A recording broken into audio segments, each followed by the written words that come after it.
자, 안녕하십니까? 안녕하세요. 네.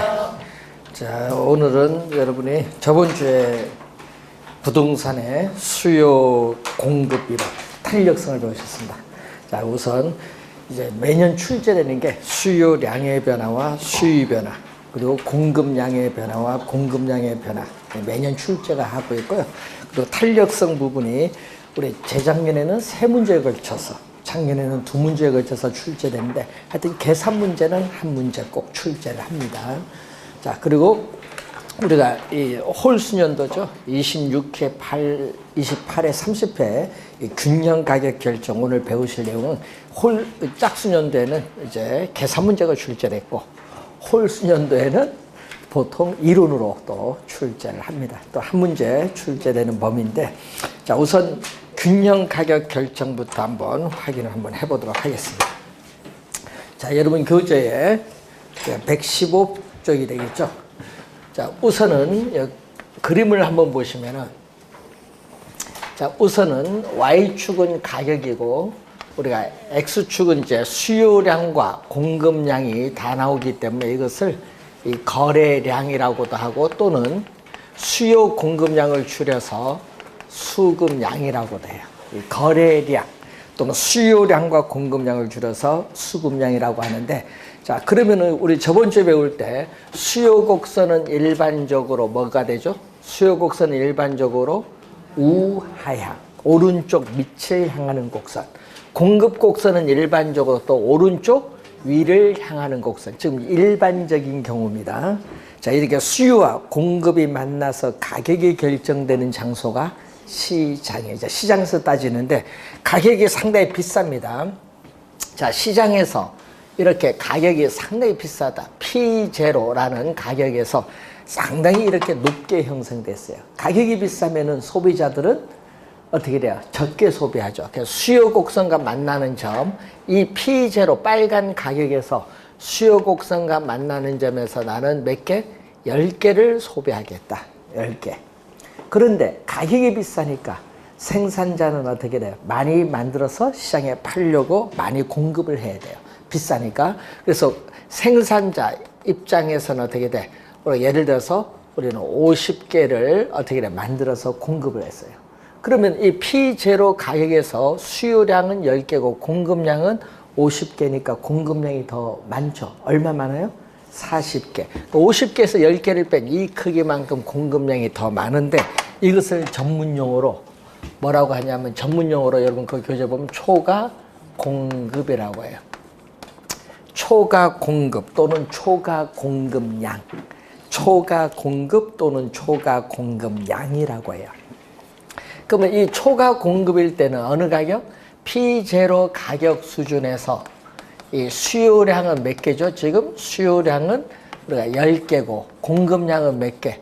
50개죠. 공급량은 50개예요. 그래서 이 P0 요 가격 수준에서 우리는 수요량보다 공급량이 많다. 수요량보다 공급량이 많은 상태를 초과 공급 상태에 있다. 그러면 이 초과 공급은 이 기업의 입장에서는 재고인데, 그럼 이 재고를 없애기 위해서 공급자 간의 시장에서 경쟁을 하게 돼요. 경쟁을 하게 되면은 가격은 뭐 한다? 하락을 한다. 가격은 우리가 하락을 해요. 자, 가격이 이제 하락을 한다는 거죠. 그래서 이제 암기를 초과 공급은 공급이 더 많으니까 경쟁하면 가격은 떨어진다. 이렇게 기억을 좀 해두시면 돼요. 자, 그래서 여러분 시장에서 수요량보다 공급량이 많으면 가격은 하락을 해요. 일반적으로. 그리고 가격이 또 상당히 낮은 수준에 있다. 자, 여러분 가격이 상당히 이렇게 낮은 수준에 있다. P1이다. 그러면 얼마? 요 가격이 낮으니까 생산자는 수익성이 악화가 돼요. 그러니까 공급은 몇 개 해? 적게 하죠. 이 정도만 공급을 해요.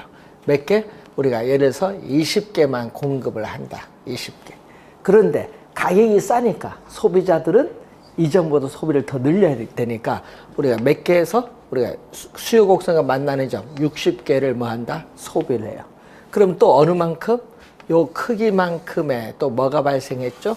수요량이 공급량보다 더 많죠. 이것을 우리는 전문용어로 또 뭐라고 하냐면은 초과 수요 또는 초과 수요량이라고 해요. 초과 수요 또는 초과 수요량이라고 하는데, 자, 그럼 초과 수요일 때는 수요량은 지금 우리가 몇 개? P1 가격에서 수요량은 몇 개죠? 60개.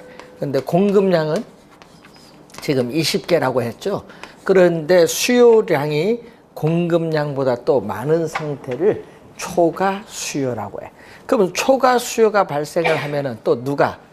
이 초과 수요자들의 경쟁에서 가격이 오르죠. 그래서 가격이 올라요. 그래서 가격이 오르니까 높은 가격을 지불할 용의가 있는 사람이 그 상품을 차지해서 뭐 한다? 소비를 하는 거예요. 자, 여러분은 우리 요즘 뉴스 많이 나오는데, 자, 서울특별시에는 공급이 많아요? 수요가 많아요?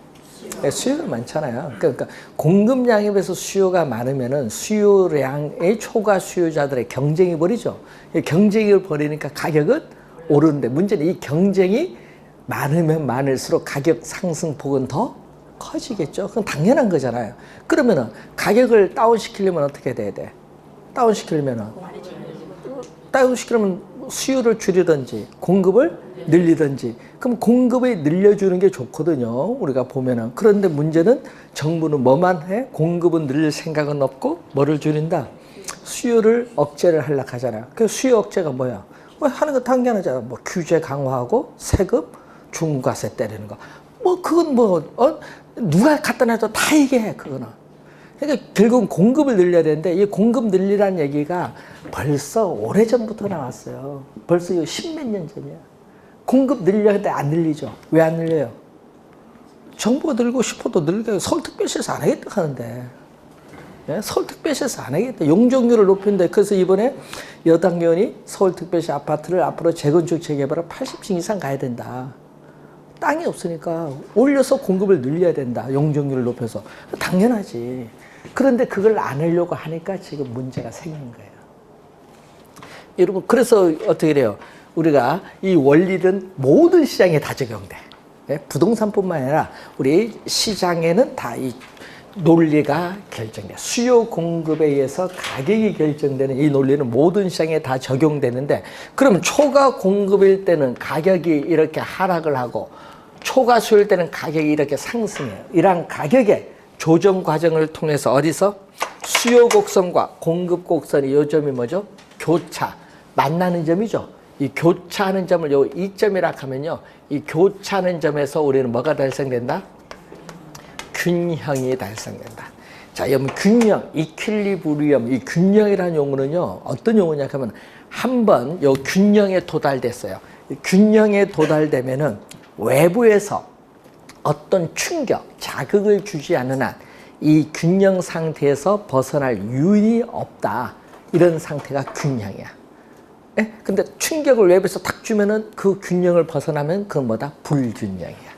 자, 그러면은 이 균형 상태에서 이 형성되는 요 가격, 이 균형점, 이 균형 상태에서 형성되는 이 가격을 P2라고 보면요, 이것을 우린 전문용어로 뭐라고 한다? 균형 상태에서 형성되는 가격을 균형 가격이라고 하는데, 문제는 또 시장에서 초과 공급과 초과 수요를 없애준다. 없애주는 걸 청산이라고 해요. 클리어. 청산시켜주는 가격이라고 해서 시장 청산 가격이라고 해요. 너무 길죠. 시장 청산 가격이 너무 기니까 이 균형 가격을 다른 말로 시장 청산 가격을 뭘로? 시장 가격이라고 해요. 근데 여러분이 나중에 정책이론 가면요, 균형 가격으로 주어주면 좋은데 시험 문제 시장 가격 주어주면요, 같은 말인 줄을 또 몰라. 같은 말이에요. 균형 가격, 시장 가격 같은 용어라는 거. 그럼 이 균형 가격에서 형성되는 요 수요량과 공급량, 그럼 여기 얼마죠? 수요량도 몇 개? 예를 들어서 수요량도 30개, 공급량도 몇 개? 30개다. 같다 얘기죠.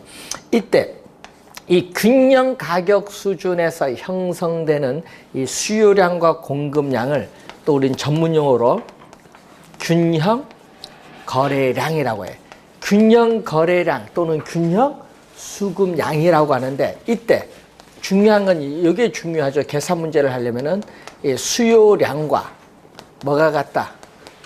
공급량이 서로 뭐 하다는 얘기죠? 같다. 그래서 여러분이 항상 우리 계산 문제인데 계산 문제가 나오면은 이걸 가지고 풀어야 돼. 문제에서 항상 수요량과 공급량이 서로 같다. 같을 때 우리는 뭐를? 우리는 균형이다. 여러분 하여튼 균형이란 말이 들어간다. 이렇게 균형이란 말이 들어가면은 수요량과 공급량이 뭐다? 갖다 놓고 계산하시면 돼. 자, 그러면은 이 균형이란 말인데, 자, 그러면은 이 균형 상태에서는 어떻게 돼요? 수요량도 몇 개? 30개. 지금 공급량도 몇 개? 30개. 같으면요, 초과 균형 상태에서는 초과 공급도 없고 뭐도 없는 상태. 예, 초과 수요도 없어요. 수요량과 공급량이 같으니까 이 균형 상태에서는 초과 공급도 없고 초과 수요도 없는 상태가 되죠. 자, 지금 배운 내용이 우리가 시장에서 수요 공급에서 우리가 가격이 결정되는 원리를 배우는데 시험 문제를 여기서 출제하면 좋은데 이걸 출제를 하는 게 아니라 이걸 가지고 이제 응용하는 문제를 출제를 하죠. 그래서 116페이지 오시면은 이 균형점의 이동. 여기에 이제 출제가 이제 이쪽에서 이제 되는 거예요. 이제 균형점의 이동에서. 자, 그러면 이 균형점의 이동이 뭐냐 하면요. 자, 예를 들어서 여러분 항상 집에 가셔서요. 한 달이 걸리던 요 직접 연습장에 그려 보셔야 돼요. 그래프를. 그래야 어떻게 나중에 그래프 안 그려도 쉽게 여기 지문만 봐도 이해가 돼요. 그래서 우선은 제가 하나 그려 드릴게요. 자, 우선 여러분 교재 그림은 일부러 안 그렸거든요. 왜냐, 여러분 그림 그리진 않았고, 자, 지금 일반적인 경우에요. 수요 곡선은 일반적으로 뭐다? 우하향하고, 공급 곡선은 일반적으로 지금 뭐 하고 있다? 우상향이 있다. 이 점이 균형이에요. 자, 이 점이 지금 최초의 지금 균형 상태가 주어졌어요. 지금 이 점이 최초의 균형. 이 점이 지금 최초 상태의 균형이다. 자, 수요 곡선은 일반적으로 우하향하고 공급 곡선은 일반적으로 우상향할 때 최초의 균형이에요. 자, 그러면은 그 균형점의 이동의 첫 번째가 뭐냐? 공급은 변하지 않아요. 자, 이 공급 곡선은 변하지 않는데 뭐만 변한다? 수요만 변한다. 자, 예를 들어서 여러분 우리 저번 주에 배우셨던 수요의 변화 요인 생각해봅니다. 자, 소비자의 실질 소득이 증가를 해서 소비자의 실질 소득이 증가해서 시장에서 수요가 증가한다. 수요가 증가하면 어떻게 돼요? 수요 곡선은 어떻게 돼요? 우측으로 이동하죠. 그래서 우상향. 자, 여러분이 우측으로 이동 또는 우상향으로 이렇게 이동하는데 우리 가격 기준을 우측 얘기하고요. 양 기준으로 가면은 우상향 이렇게 가거든요. 우상향으로 이동하는데 그럼 이렇게 우상향으로 이동을 하면은 이 점이 바로 뭐죠? 새로운 균형이 돼요.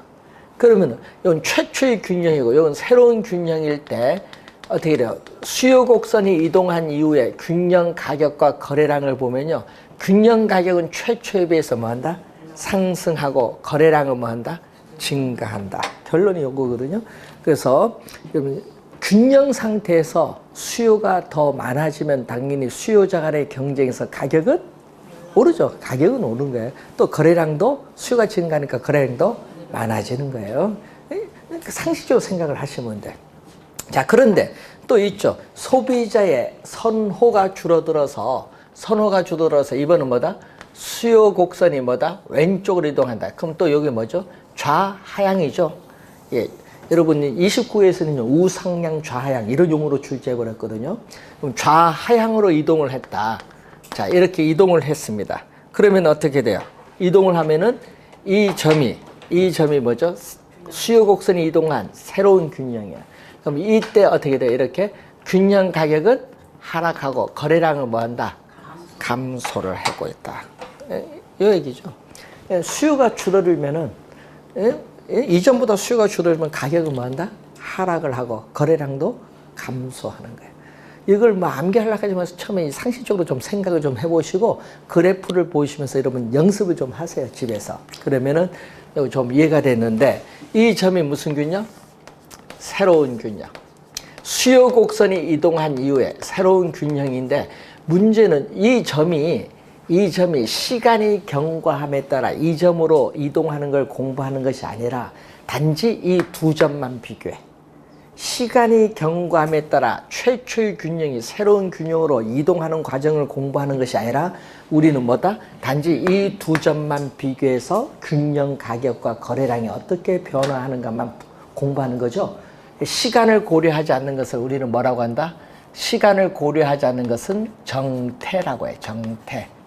자, 시간을 고려하지 않아서 분석하는 이 정태 분석을 우리는 비교 정학이라고 해요. 자, 여러분 시험 문제 한번 우리 비교 정학이라는 게 지문 떴거든요. 우리 공인중개사에 비교 정학하니까 이것도 처음 들어봤다 하면 골치 아픈 거야. 비교 정학은 정태 분석인데 시간을 고려한다 안 한다? 네, 시간을 고려하지 않는 거야. 그러니까 시간을 고려하지 않고 단지 뭐만? 요 최초의 균형, 새로운 균형, 요 두 점만 비교해서 분석한다 이 말이에요. 자, 그러면은 요 비교하면 어떻게 돼? 요 두 개를 비교할 거 아니에요. 최초의 균형과 새로운 균형을 비교를 하면은 지금 시장에서 뭐가 변하는 거죠? 균형 가격과 균형 거래량이 변하는 거예요. 이것이 얼마나 변화를 하고 있는가, 변동하고 있는가, 요거. 요거. 예? 항상 여러분이 최초의 균형과 새로운 균형을 비교했을 때 시장에서의 균형 가격 거래량 어떻게 변하는지 요거 말로 출제하든지 계산 문제로 출제하든지 하여튼 요걸 묻는 문제를 매년 출제를 하는 거야. 그러니까 균형점이 이동했을 때 계산 문제를 출제하든 자 26회, 28회, 30회는 계산 문제 그 외에는 또 뭐다? 말로 써. 요거는 어떻게 돼? 매년 또 출제되는 또 상당히 우리가 중요한 부분이다. 매년 출제돼. 요걸 묻는 문제를 매년 출제한다는 얘기죠. 네, 잘 확인. 자, 이제 7문제 마쳤습니다. 이걸 연습을 해야 돼. 아, 어떤 형태로 이제 나오는 거지. 그걸 이제 연습하시는 거지. 자, 그러면은 요건 됐고 또 하나 그림 그려볼까요? 여러분 요거 직접 여러분 그려보시는 게 좋습니다. 자, 이왕 그린 거니까 자, 수요 곡선과 공급 곡선이 이렇게 주어졌어요. 자, 그럼 또 최초의 균형이죠, 이게. 자, 이게 최초의 균형. 자, 최초의 균형에서 이번은 수요 곡선은 변화가 없어. 수요는 변화가 없고 뭐만 변한다? 공급만 변한다. 그럼 공급이 변한데 공급이 증가하면 어떻게 돼? 어떻게 돼? 우하향. 공급이 증가하면 우하향으로 이렇게 이동을 해요. 자, 여러분 균형 상태에서 공급이 더 많아지면 어떻게 돼요? 가격은 떨어지죠. 떨어지는 거예요. 가격은 떨어져요. 그리고 공급이 더 많아지면 거래량도 증가하겠죠. 이렇게 거래량은 증가하고 가격은 이렇게 하락을 해요. 이건 시장 상황을 늘 생각하면서. 근데 이번은 공급이 감소하면요. 공급 곡선이 이렇게 좌상향으로 뭐 한다? 이동을 해요.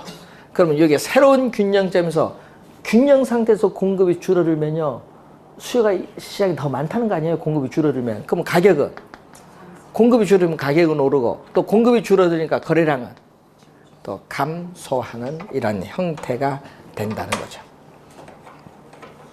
자, 이 내용을 우선 기본적으로 우선 확인을 해 두시면 되겠습니다.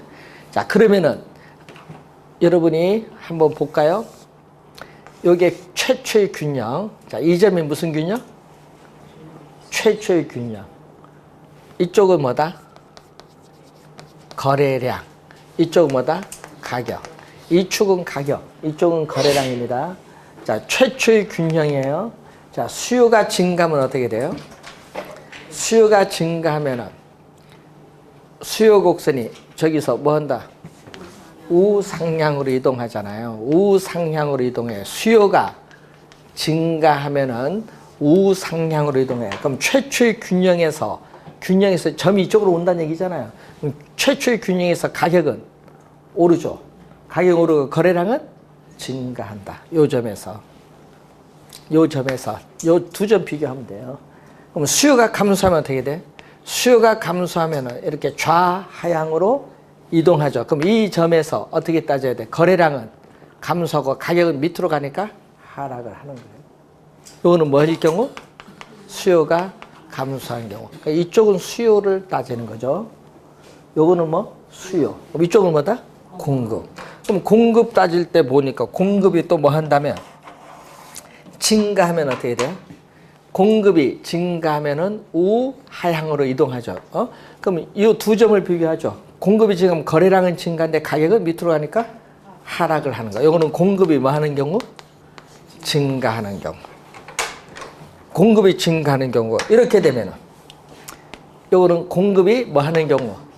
감소하는 경우는 좌상향으로 이동하는 경우를 말하는데 이때는 어떻게 돼? 거래량은 감소하고 요 위로 가니까 가격은 상승한다. 지금 요 그림을 하면 요거 원리잖아요. 그래서 이쪽은 뭐다? 이쪽은 수요, 이쪽은 공급으로 생각하셔서 그래프 안 그리면 이제 요걸 염두에 두시면서 지문을 보면은 다 해결이 돼요. 이쪽은 수요, 이쪽은 공급.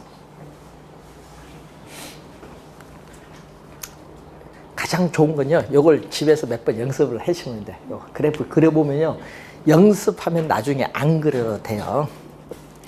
자, 그래서 시험제 나오면, 그래서 여러분이 이런 게 나오면은 상당히 어려운 거예요. 여러분, 예를 들어서 여러분 118페이지에 이렇게 문제가 이런 형태로 보기가 5개가 이렇게 나오면 요거 5개 그림 다 그려야 되거든요. 네? 이런 형태 출제를 하면 5개 다 그려야 되는데, 그래서 딱 그려봤는데 1번에서 답이 나왔다. 그럼 다른 거 그려볼 필요가 없지. 자, 1번 보세요. 거기. 자, 118페이지 문제, 그 기출문제 1번 보세요. 1번 지문. 공급은 불변, 변화가 없어요. 수요가 감소한다. 그러면 요거죠. 공급은 변화가 없는데 수요가 감소하면 요거잖아요. 요 그림. 그러면 균형 가격은 뭐예요? 하락하고 거래량은 감소인데, 이게 보니까 균형 가격 하락인데 균형 가격은 뭐라고 해놨어요? 상승. 그럼 1번이 바로 답이죠. 그럼 고민할 필요가 없어요. 2, 3, 4, 5 풀어야 돼요, 말아야 돼요? 안 풀어야죠. 근데 왜 여러분 풉니다? 왜? 자기가 푼 거예요. 자신이 없는 거야. 그러니까 시간이 가는 거야. 시간은 정해져 있는데. 확실한 답이 나오면은 체크하고 빨리 넘어가야 돼. 그래서 이런 문제 5개 다 그릴 거예요. 시간 가는데. 그러니까 딱 1번 답이 나오면 바로 넘어가는 거예요. 그래서 여러분 본 시험 가면요, 그게 요령이에요. 요령. 자, 그래서 이것을 여러분이 기본적으로 이해를 하고, 그 다음에 여러분 또 117페이지 보면요, 수요 공급이 동시에 변화하는 경우이죠. 동시에 변화한다. 자, 이렇게 나오면요, 그래프 3개 그리거든요. 그럼 하나만 예를 들을게요. 자, 여러분 19회 시험에 출제된 예가 하나 있어요. 자, 19회 시험에 출제된 거 하나 제가, 근데 19회 시험 요거 출제했거든요. 19회 시험에서는요, 수요가 증가하고 뭐다? 공급이 동시에 뭐 하는 경우? 감소하는 경우. 요거 출제했어요. 19회 시험에. 그럼 어떻게 되느냐? 자, 이렇게 되면요, 자, 한번 여러분이 처음이니까 이를 동시에 변하면요, 이렇게 동시에 변하면 그래프가 3개로 가야 돼. 자, 수요 곡선은 일반적으로 우하향하고 공급 곡선 이렇게 주어져요. 자, 요거는 처음이니까 제가 그려드리고 여러분 나머지는 집에서 한번 그려보시는 게 좋습니다. 자, 이런 상태에서 이게 무슨 균형? 최초의 균형이 주어진 상태. 자, 이렇게 최초의 균형이 주어진 상태가 주어졌어요. 자, 그러면은 수요가 증가한다. 그럼 수요가 증가를 하면 수요 곡선이 우측으로 이동하죠. 예? 우측으로 이렇게 이동을 하고, 공급이 뭐 한다? 감소하면 왼쪽으로 이렇게 이동하죠. 자, 그런데 여기에 주의를 해야 될 것은, 한번 보세요. 이동폭을 봐야 돼. 증가폭과 감소폭이, 이동폭이 같으면 새로운 균형점에서 거래량은 변화 없어. 증가폭과 감소폭이 같으면 거래량은 변화가 없는데 가격은 상승을 해요. 자, 2번은요, 수요 증가폭이 커요. 또 여기서는 수요 증가폭이 뭐 할 경우? 작을 경우. 이번은 공급의 감소폭은 작을 경우가 있고 또 공급의 감소폭이 뭐 할 경우? 클 경우. 자, 이런 경우인데 그러면 이때는 어떻게 돼? 새로운 균형점에서 어떤 형태? 새로운 균형점에서 가격은 상승하는데 거래량은 뭐예요? 증가하고 여기는 새로운 균형점에서 가격은 상승하는데 거래량은 감소해요. 그래서 결론은 뭐냐? 균형 가격은 항상 상승해요. 왜? 균형 가격은 항상 상승하는 경우는 수요가 증가하면은 가격이 오르고요. 공급이 감소해도 가격이 오르잖아요. 둘 다 가격이 오르는 거예요. 요 균형 상태, 수요가 증가, 공급 감소 둘 다 위로 가니까 가격은 둘 다 오릅니다. 그럼 균형 가격은 항상 상승을 해요. 그런데 문제는 뭐냐? 수요가 증가하면은 거래량은 증가하는데 공급이 감소하면 거래량은 감소하잖아요. 그렇기 때문에 뭐 수요의 증가폭, 공급의 감소폭에 따라서 이렇게 균형 거래량은 불변일 수도 있고 증가할 수도 있고 뭐다? 감소할 수도 있어요. 그렇기 때문에 균형 거래량은 불변일 수도 있고 증가할 수도 있고 감소할 수도 있기 때문에 균형 거래량은 그 변화를 알 수가 없다. 이 정답이었습니다. 19의 10. 그러니까 세 개를 그리려니까 시간이 갈 거 아니에요. 그러니까 이것은 요령 있게 딱 이제 요 원리를 알면은 이제 요령 있게 이제 풉니다. 그럼 28, 9의 시험은 요거 출제했거든요. 그럼 이제 배운 거 이제 활용. 자, 수요가 증가하고 공급이 증가를 한다. 예? 예? 자, 28회와 29회 시험에 여기에 지문상에 나왔어. 보기 5개 중에 지문상이 나옵니다. 요거 그래프 그리려 하면 안 되죠, 이제는. 그럼 수요가 증가하면 가격은, 수요가 증가하면 어떻게 돼요? 가격은 상승을 해. 가격은 상승하고 거래량은 증가해. 공급이 증가해도 거래량은 증가하는데 가격은 하락을 하지. 가격은 하락을 하죠. 거래량이 증가하는데. 그러면 수요가 증가도 거래량이 늘어나고 공급이 증가도 거래량이 늘어나니까 결론은 뭐죠? 결론은 균형 거래량은 항상 뭐한다? 증가해. 항상 균형 거래량은 항상 뭐한다? 증가해. 수요가 증가도 거래량이 늘어나고 공급이 증가도 거래량이 늘어나니까 균형 거래량은 항상 증가하는데 문제는 요거죠. 균형 가격이 문제다. 그러면 어떻게 돼요? 수요가 증가하면 가격은 오르고 공급이 증가하면 가격이 하락하니까 또 아까처럼 수요의 증가폭, 공급의 증가폭에 따라 가격은 오를 수도 있고 내릴 수도 있고 불변일 수도 있는 거예요. 그렇기 때문에 균형 거래량은, 균형 가격은 그 변화를 알 수가 없다. 이게 정답이지. 이게 28, 9의 시험 지문에 뜬 지문. 그래서 이 그래프를 이제 안 그려도 이제 이 원리를 이해를 하면은 그래프를 안 그려서 이렇게 간단히 빨리 OX 판단을 할 수가 있습니다. 그래서 여러분이 이건 연습을 좀 하셔야 되는데, 그래서 집에서 한번 요 그림을 좀 그리면서 요거 한번 잘 확인. 이렇게 3개 그리면 시간 오래 가잖아요. 네? 그래서 동시에 변하는 것은 3개 이렇게 그려야 되니까 그것은 오래 가니까 이 원리를 좀 이해를 해서 요걸 좀 빨리 지문상에 출제했을 때 풀 수 있는 방법 요거 연습하시면 돼요. 자, 그리고 119페이지 오시면은 예외가 나와요. 자, 수요와 공급 중 어느 한쪽이 완전 탄력적이거나 완전 비탄력적인 경우가 나오죠. 자, 이 예외적인 경우인데 이 예외적인 경우가 뭐냐? 수직선, 수평선입니다. 자, 여러분 이 얘기거든요. 자, 우선은 수요가 이렇게 주어지면 어떻게 돼? 완전 비탄력적. 완전 비탄력적인 뭐인 경우? 수직선인 경우. 자, 그러면 공급은 이렇게 주어졌죠. 자, 그러면 여기에 뭐가 돼? 최초의 균형이 돼. 최초의 균형. 자, 최초의 균형인데, 자, 예를 들어서 공급이 증가하면 되게 수요가 고정됐잖아요. 공급이 증가하면 공급 곡선은 뭐다? 우측으로 이동하는데 요 점, 새로운 균형점에서 가격은 어떻게 돼? 공급이 이전보다 많아지면 가격은 하락을 하는데 거래량은 수요량이 고정되니까 거래량은 요 두 점 비교했을 때 거래량은 변화가 없어요. 그래서 여러분 수직선이 나오면요. 수직선이 나오면은 균형 거래량은 변하지 않는다. 자, 균형 거래량은 변하지 않는다. 균형 거래량은 불변. 그러면 또 하나 또 볼까요? 또 뭐가 있어요? 여기에 대해서. 이번은 뭐가? 공급. 이번 수요가 아니라 이번은 공급이 고정됐어요.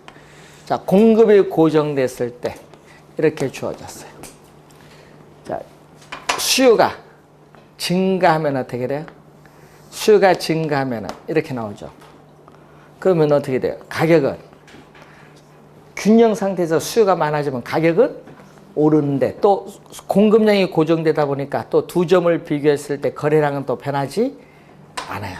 그래서 이런 경우 어떻게 돼요?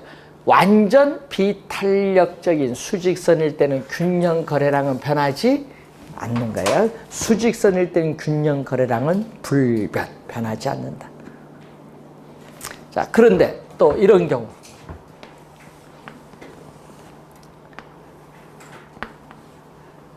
어떤 경우? 완전 탄력적 수평선. 자, 완전 탄력적인 무슨 형태? 수평선이다. 그럼 수평선이 주어지면 이게 뭐가 돼? 최초의 균형이죠. 그러면 공급이, 자, 여러분 여기서 주의해야 될 거는, 자, 시험 문제에 이렇게 주어집니다. 자, 수요 곡선이 완전 탄력적일 경우 이렇게 주어지거든요. 그럼 수평선 빨리 그려보면 되지. 그러면 수요가 증가하면 어떻게 돼? 자, 공급이 증가하면 공급 곡선이 우측으로 이동해서 새로운 균형점에서 거래량은 뭐한다? 증가하고 가격은 변하지 않아요. 그래서 여러분이 이번 수평선, 완전 탄력적인 수평선이 주어지면은 균형 가격은 뭐다? 불변, 변하지 않는다. 수평선일 때는 균형 가격은 불변이에요. 여러분 작년 30회 시험에서 여기서 논란이 생긴 거예요.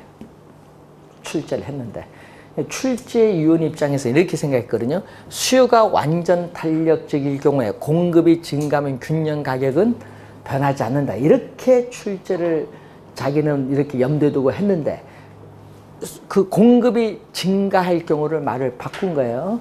뭘로? 수요가 증가할 경우. 그래서 이 출제위원은요, 공급이 증가할 경우에 가격은 변하지 않는다. 요거잖아요, 지금. 이것을 공급이 증가할 경우를 출제위원은 수요가 증가할 경우로 바뀌어서 공급이 들어갈 때 왜 수요가 들어가냐. 그렇게 해서 작년에 이신청 왔는데 안 받아준 거예요. 여러분 최초의 균형 상태에서 수요가 증가해도요 무한대이기 때문에 수요가 증가해도 무한대예요. 가격 자체가 변하지 않아요. 그러니까 출제한 사람이 뭐다? 경제학 모르는 사람이 출제한 거야. 예? 경제학 아는 사람은 그렇게 안 하지 출제를.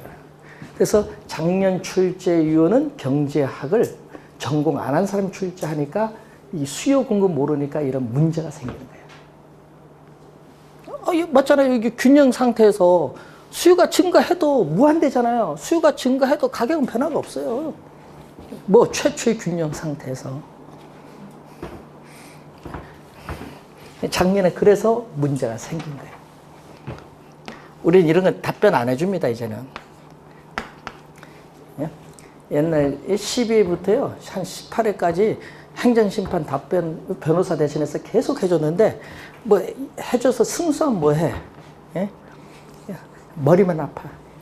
답변서 준다. 변호사, 요거 답변서 못 적습니다. 전공이 아니라서. 저희들이 적어주는데, 붙어야 되잖아요. 대학 교수들하고 같이. 그러니까 전공자가 붙어야 되는데, 뭐, 변호사들이 해서 이번 행정심판 집니다. 당연히 지죠. 전공자들 아닌 사람들이 하니까. 그래서 여러분이 할 때 원리를 잘 알아두셔야 돼. 그럼 만약에 요 공급은 어떻게 돼요? 공급. 자, 공급 곡선이 완전 이렇게 주어지면은 이게 최초의 균형에서 또 수요가 증가, 우리가 보통 감소보다 증가를 많이 출제하니까 수요가 증가하면 어떻게 돼? 또 거래량은 증가한 또 가격은 변하지 않아요. 하여튼 수평선일 때는 가격은 변하지 않는다. 수직선일 때는 뭐가? 거래량은 변하지 않는다. 이게 포인트예요. 수직선이면 균형 거래량은 변하지 않고 수평선일 때는 가격은 변하지 않는다. 그게 예외적인 경우. 이건 예외적인 경우. 이 예외적인 경우가 또 시험 지문에도 자주 출제를 또 해요.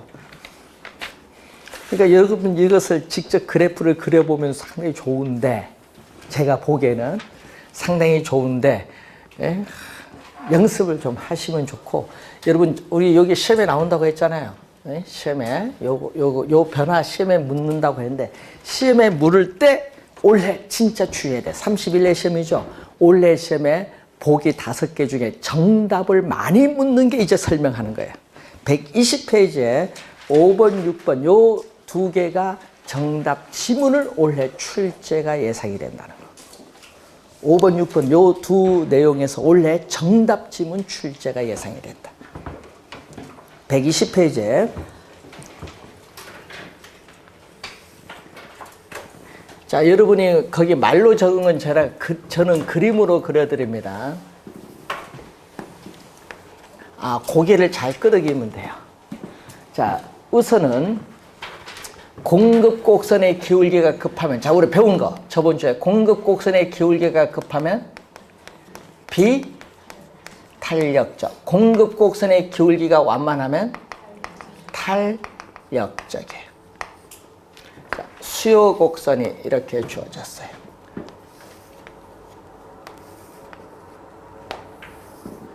자, 그러면 이 점이 수요와 공급이 만나는 점, 이 점이 뭐가 돼? 최초의 뭐다? 여기에 균형이 주어졌어. 자, 그러면은 그 5번 갑니다. 수요가 증가하면 가격은, 자, 균형 상태, 이 균형 상태에서 수요가 증가하면은 가격은 상승해요. 우선 가격은 올라요. 근데 문제는 얼마만큼 오르냐, 그걸 묻는 거예요. 가격은 수요가 증가하면은 가격은 뭐 한다? 오릅니다. 근데 비탄력적은 가격 변화에 민감하지 않다 보니까 더 많이 올라요. 또 가격 변화에 민감하지 않으니까 거래량은 약간 증가해. 예? 되겠어요? 비탄력적은 가격 변화에 민감하지 않습니다. 탄력적은 어떻게 돼요? 탄력적은 가격 변화에 민감하니까 거래량은 많이 증가하지만 가격 변화에 민감하다 보니까 가격은 약간 상승해. 결론은 이거지 뭐. 그래서 항상 암기를 할 때 하나만 정확히 암기하면 돼. 비탄력적. 우리는 비탄력적을 또 시험 지문에 많이 띄우니까 비탄력적은 기울기가 뭐 할수록? 급할수록. 자, 비탄력적은 기울기가 급할수록 가격의 변화폭은, 가격은 더 크게 오르죠? 가격은 더 크게 상승합니다. 더 크게 변하는. 더 크게 상승한다. 또 뭐 하락한다 할 수 있잖아요. 이렇게 또 수요가 뭐 한다? 감소하면 이때는 수요가 줄면 가격은 하락을 한대. 비탄력적은 어떻게 돼요? 가격이 많이 하락하고 가격 변화에 민감하지 않으니까 거래량은 약간 감소해. 근데 탄력적은 가격 변화에 민감하게 반응하니까 가격은 약간 하락을 하는데 거래량은 또 대폭 줄어들어요. 그 얘기죠. 결국은 무슨 일이냐? 그림을 그려드렸는데 가격 변화폭은 뭐다? 더 크게 상승하고 더 크게 하락을 하는 거예요. 더 크게 변하는데 뭐는 거래량 변화폭은 어떻게 돼요? 더 작게. 이건 더 크게. 여기 밑에 더 작게. 여러분 교재 뭐 더와 덜. 더 작게를 뭐? 덜.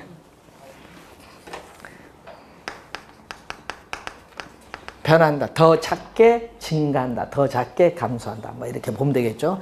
하여튼 요거죠. 비탄력적일 거 하나만 잘 기억해 두면 되죠. 비탄력적 하나만. 탄력적은 반대니까. 요것만 잘 기억해 두면 됩니다. 하여튼 올해 시험 여기 5번이죠. 여기 5번이고 여기 밑에는 몇 번? 6번인데 하여튼 5번, 6번에서 올해 시험에 정답 지문을 많이 묻는다. 여러분 진짜 정답 지문 많이 물어요. 그러면 시험에 올해 나왔다. 그러면 거저 한 문제 이제 맞추는 겁니다. 여기 용어 어려운, 여기 쉬운 용어 아닙니다. 어려운 용어예요. 시험 문제 지문 나오면 여러분 제일 많이 틀립니다.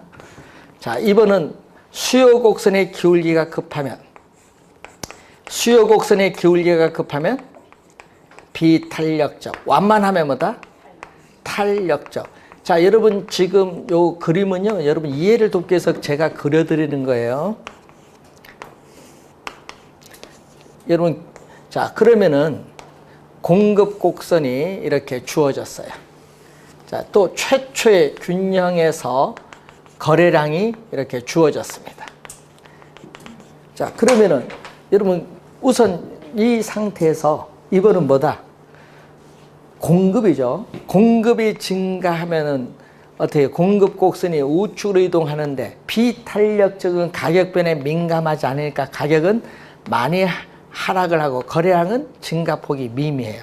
근데 탄력적은 가격 변에 민감하게 반응하니까 가격은 약간 하락을 하지만 거래량은 대폭 증가를 합니다. 탄력적은. 예? 그리고 이때 또 공급이 뭐 한다? 감소를 한다. 자, 공급이 감소하면 공급 곡선이 왼쪽으로 이동하는데 비탄력적은 또 가격이 더 많이 상승하고 감소폭은 적게 감소해 민감하게 반응하지 않고, 탄력적은 민감하게 반응하니까 가격은 약간 상승하고 거래량 감소폭은 대폭 줄어들어요. 우회하고 똑같지 뭐. 그래서 탄력적은 가격 변화에 민감하게 반응하기 때문에 가격은 약간 상승하고 거래량 변동폭은 더 크게 나타나요. 되겠습니까? 그것을 항상 염두에 두시면 돼요. 그래서 탄력적, 비탄력적 이걸 이해하느냐 못하느냐 그겁니다.